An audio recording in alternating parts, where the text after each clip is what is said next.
Инвесторы из Индии прибыли в Ингушетию для знакомства с ее инвестиционным потенциалом. На приеме у председателя правительства республики они обсудили соглашение, подписанное на форуме в Петербурге по созданию производства лекарственных препаратов для офтальмологии. Во всем мире наблюдается тенденция к росту офтальмологических заболеваний. Если масштабный проект появится в Ингушетии, это будет первый такого рода завод во всей России. Мы же, в свою очередь, сегодня с вами поговорим о том, что какие площадки мы готовы вам предоставить, какие преференции мы, по какому принципу, у нас принцип одного окна. Все это мы с вами по этим вопросам обговорим. Хочу заверить вас, что руководство республики в лице главы Ингушетии Минузбека Евкурова настроено на активное взаимодействие с Индией в различных сферах. Вот спасибо за приглашение, спасибо за прием.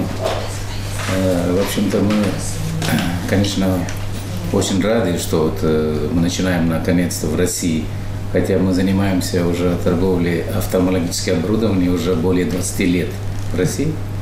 Мы сейчас думаем, что время подошло к локализации производства. Мы как раз хотим начинать офтальмологическое оборудование производить в Республике Ингушетия.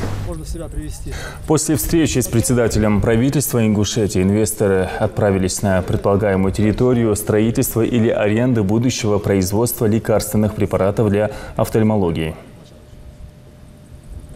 В текущем году в Питере было подписано соглашение с индийской компанией Вартамана, и у нас сейчас приехал к нам генеральный директор этой компании Виджая Кумар.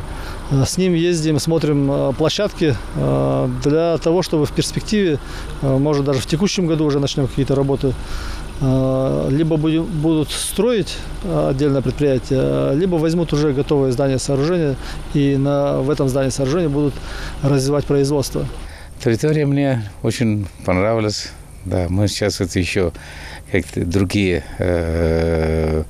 аспекты посмотрим, там другие моменты есть, там надо обсуждать транспорты там и условия, какие еще нам предоставляет республика. Мы, конечно, очень рады, что во-первых, мне глава республики, когда я его встретил в форуме, он сказал, что все условия для того, чтобы производство будет создано здесь. Поэтому мы верим, будем надеяться, что все будет хорошо.